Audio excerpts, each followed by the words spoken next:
Vamos a hacer ¿verdad o mentira? Indica cuáles de las afirmaciones son verdaderas y cuáles son falsas. Justifica tu respuesta. Siempre en matemáticas es fundamental decir el por qué. En caso de ser falsa, ¿podrías decir cuál es la verdadera? Bueno, un triángulo solo tiene una altura. Antes ya lo he estado comentando en el ejercicio anterior. Un triángulo realmente tiene tres alturas. Esta distancia, la distancia de este punto a la base, es una altura. Aquí tendría otra. Esta es otra altura. Y si estuviera bien dibujado, que no está bien dibujado, las tres alturas cortarían en un mismo punto. Esa sería la otra altura. Entonces, esta es falsa y la forma de corregirla sería un triángulo tiene tres alturas. El lado y la diagonal de un cuadrado son iguales. Esto a poco que dibujéis uno lo veis. Claramente la diagonal es mayor que el lado. Así que esta es falsa. Esta la pongo porque me la han preguntado muchas veces en clase. Entonces hay mucha confusión, parece al principio, y la gente confunde el lado con diagonal. El lado es más pequeño que la diagonal. Hacer un dibujo, fabricar un cuadrado y lo veréis. Un triángulo equilátero es un triángulo con todos los ángulos iguales. Es correcto. Los triángulos equiláteros tienen, aunque la definición es lados iguales, también tienen los ángulos iguales. Y además los ángulos son iguales a 60 grados. Raíz cuadrada de 2 es un número racional. Si os acordáis, los números racionales son aquellos que tienen un número finito de cifras decimales. Raíz cuadrada de 2 tiene infinitas cifras decimales no periódicas. Bueno, a ver, un número racionales, a ver, lo repetimos. Racionales que eran, podían tener o un número finito de cifras decimales o podía tener un número infinito de cifras, pero periódicas. ¿Os acordáis? Por ejemplo, 3,14 periodo. Eso quería decir que es 3, 14, 14, 14, 14, 14. Y finito quiere decir que es, por ejemplo, 2,5. ¿Veis que el número de cifras decimales es finito? ¿Qué era un número irracional? No racional. El que tenía infinitas cifras decimales no periódicas. Por ejemplo, 3,10100100.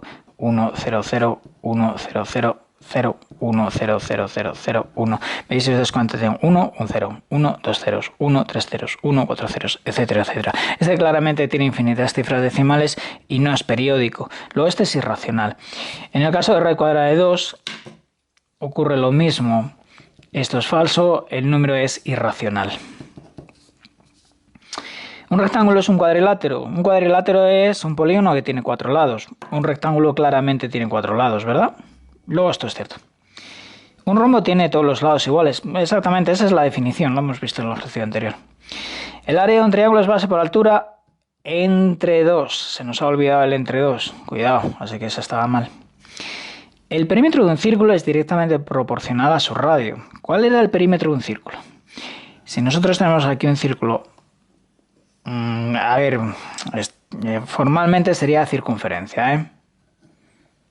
Estamos en matemáticas, así que vamos a hablar bien. Es el perímetro de una circunferencia. Es directamente proporcional a su radio, aunque coloquialmente todo el mundo distingue, todo el mundo confunde círculo con circunferencia, así que la frase la podemos entender bien.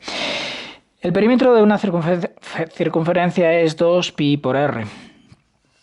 Es decir, el perímetro es un número, ya que esto es un número, 2pi es 6 y pico, por r.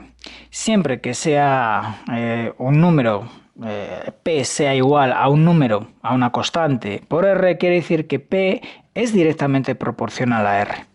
Luego, efectivamente, es directamente proporcional. Y la suma de los ángulos de un cuadrilátero son 360 grados. ¿Esta la sabéis? Bueno, nosotros sabemos que la suma de los ángulos de un triángulo son 180. Este más este más este suman 180 grados. Si yo cojo ahora un cuadrilátero, y vamos a pensar en cuadriláteros normales de este estilo, yo esto siempre lo puedo dividir en dos triángulos, ¿verdad?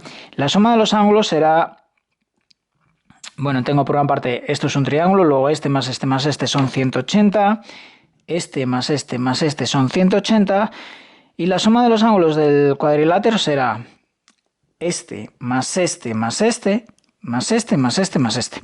Luego, si os dais cuenta, estoy sumando los ángulos de este triángulo más los ángulos de este triángulo, son 180 más 180, que son 360. Luego eso es correcto.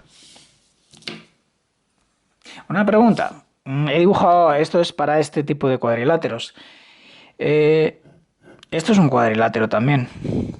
Este tipo de cuadriláteros no lo solemos estudiar en instituto, pero ¿será verdad esto? ¿Podré hacer este razonamiento aquí? No lo sé. Esto no entra, así que esto no es necesario que lo penséis, pero ahí tenéis una curiosidad.